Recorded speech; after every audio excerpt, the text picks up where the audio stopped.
and gentlemen, put your hands together. The doctor will see you now. Dr. Lou, welcome back. Hello, Billy Mays and Chastity Bono. Hey, guys, can we do a quick poll? Yeah, sure, All absolutely. right, raise your hand if you paid a college athlete this week. A lot of hands raising here, by the way. Guys, it was a scandal-ridden offseason. Now it looks to be a scandal-ridden fall. It's crazy. Allegations came out this week. The players at Alabama, Tennessee, Mississippi State, and Oklahoma State received cash, jobs, plane tickets, other benefits in violation of NCAA bylaws. Without a doubt, one of the most incriminating pieces of evidence this past week is against former Alabama lineman DJ Fluker. You guys heard about this. We did. With total payments surpassing $33,000, including a private flight with stops in Nashville, Tennessee, Starkville, Mississippi, and Gulf Shores, Alabama. Yeah. I put a call into Fluker and asked him why on earth he would participate in such a thing, and he told me, and I quote, "Trust me, this was a whole lot cheaper than paying Delta's oversized seating fees."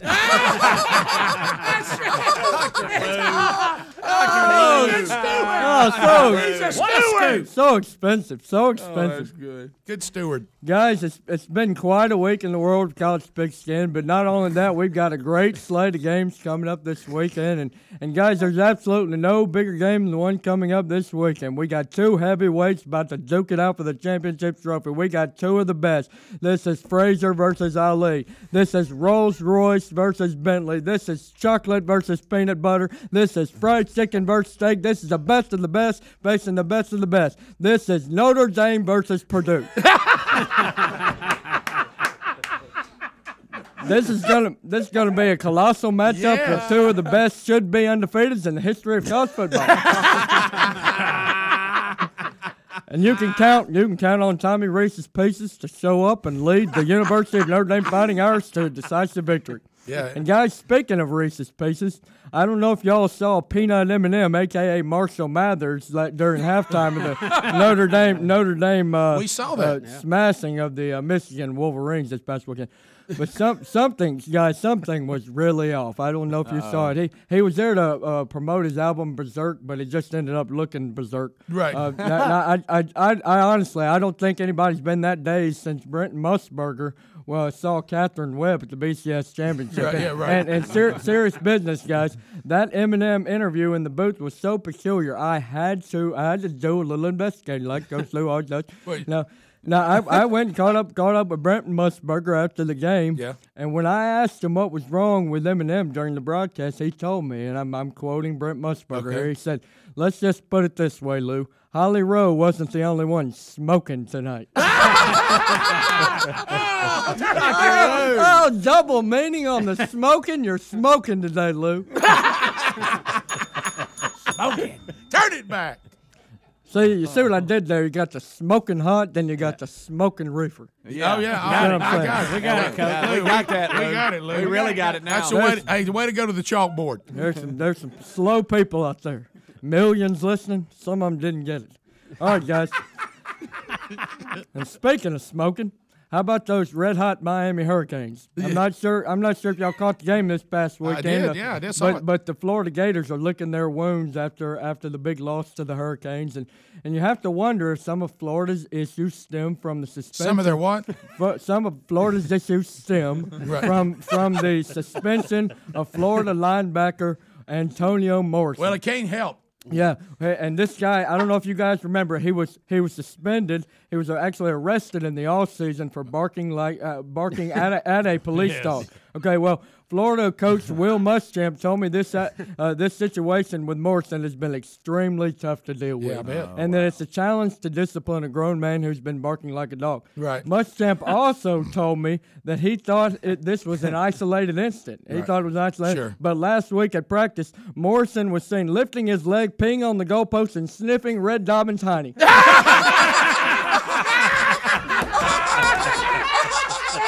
Red Dobbins joke. Let's give a Red Dobbins joke. The Red Dobbins in. Oh man, sniffing the coach's honey. I knew that'd be a good one. Yeah. Well, you were waiting on that one. weren't I you? was waiting on that. I was like, do not stumble over this line, Lou. That's what he said himself. Speaking of honeys, guys, how bad did Western Kentucky's offensive start stink Saturday? Oh my gosh, pretty Lou. bad. That was worse than a honey. I'm not sure if y'all kept up with that game this past weekend, but in their game versus Tennessee, the Western Kentucky Hilltoppers had 5 turnovers in 6 plays from scrimmage. Keystone Cops. Looked like the 5 clown car turnovers pulled and up. They did. I mean, how in the world does that happen? I mean, guys, it's not that difficult to keep the ball, run the ball, score the ball, keep the whole ball, run the ball, score the ball. Right. But guys, it's just plain inexcusable. And guys, I don't know if you heard, but Hilltoppers coach Bobby Petrino was asked about the turnover fiasco in the post-game presser, and here's his response. And I always just quote him. Bobby Petrino said this: "All I can say is, I haven't been on that wild a ride since cruising the back roads of Fayetteville." Oh, man. It's a wild ride. It was a crazy hog ride. You were you're just rolling today. Guys, in all seriousness, everybody knows that this weekend is all about one game. The battle of the big wigs, the clash of the contenders, the death match of the dominants, and the magnitude of this game speaks for itself. It almost has a Super Bowl feel. As CBS announced, I heard you talk about this week, they're going to dedicate one camera to specifically to Johnny Football at all times. They're calling it the Johnny Cam. Right. Well, this camera will follow Johnny's every step Throw during him a life preserver. Man down. this camera will follow Johnny Manziel's every step during the game, and while this might sound like a simple, straightforward production decision, I assure you this is no easy feat. I bet. If there's one thing Johnny's good at, it's avoiding getting caught on camera. Hard to keep up with him. Oh man, just signing those signatures, just like Johnny does.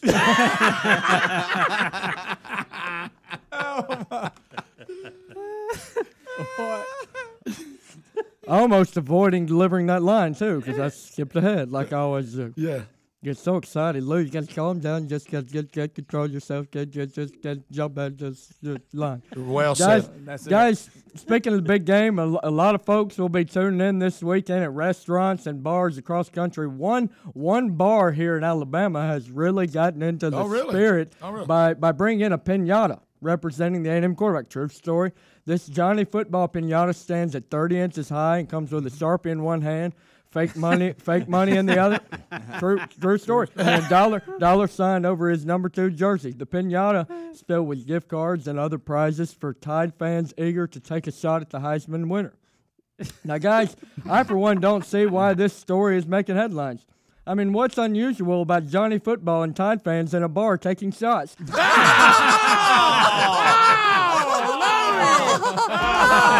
Oh, goodness. I had a friend wrote that one. That was good.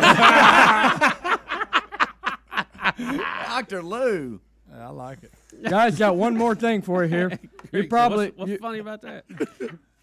You probably noticed my South Carolina Gamecocks whoop up on the Georgia Bulldogs this past weekend. Well, no.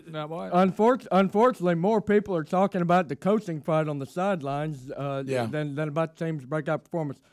Guys, cameras caught defensive line coach Deke Adams and linebackers coach Kirk Botkin in a shoving match, and reports are that they were frustrated with the team's poor defensive performance, which makes sense. Yeah. But I didn't believe it, so I visited my old stomping grounds to ask some more questions. And it turns out the coaches were actually fighting over who keeps forgetting to get Davion Clowney off the bus each week. Oh, that guy's so out of shape. But you saved it. You saved it. You did. Lou, how do you see some of the bigger games? I mean, we got to go right to the one that is the premier game, number 1 versus number 6, Alabama at Texas A&M.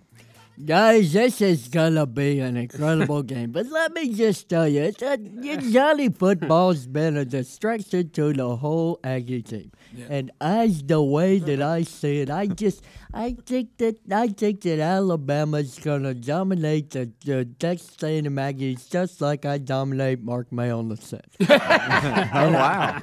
Guys, I would say it's going to, they're going to throw football down the field. They're going to score touchdown. They're going to get real good defense. I agree.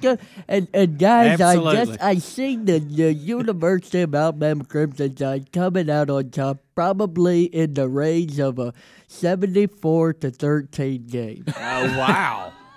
It's a lot of points. Guys, how do y'all see that one? Y'all agree with Lou? Well, as I told you earlier, Rick, the 12th man is a great home field advantage, but there's about 8 of the Alabama guys out there that I think are stronger than that. Right, So right. I don't. It'll be a good game. I've heard some folks now beginning to think it may be one-sided or something. I think it'll be close, but I do believe Alabama will handle it in the long run. Well, I don't know, but I think it'll be close. Back to earlier in the hour, my conversation, how I'm loving just being a college football fan and enjoying all of it. See, that side of me wants this to be a really good game. Now, I know if you're for one team or the other, you know, I remember that all the time people say, man, you like blowout games? Yeah, if my loved one's on the field, I love a blowout as long as we're on the – I remember my mom getting so mad, some people going, I just don't like these games where we just kill people. And my mother's like, you out of your mind? But anyway, so I know you don't want that. You want to win big. I keep trying to make this out to be a really good game. But then as I keep looking at the details of it, I'm not so sure it's going to be. Guys, I think we're all forgetting that the University of Alabama Crimson Tide, they've got a lot to prove from last year where they didn't come out ready to play national championship game. They ended up getting beat. Now they're looking to get revenge on anything well that said. they can. And I really think that it's going to be one of those games where they come out, they just ready to fire, ready to shoot their pistols, ready to just do all kinds of things. And they're going to end up, I really do. I see, even though A&M is stuck. Even though A&M is going to be getting a couple big defensive players back, I think everybody's forgetting though. For this is serious. I think everybody's forgetting how good Alabama really is.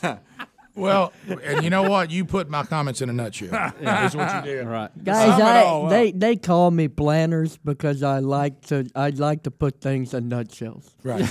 So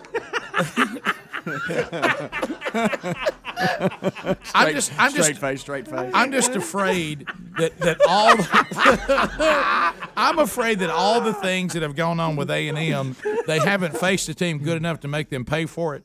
You know what I mean? You don't really see how much it's affected the team because they haven't played a good team yet.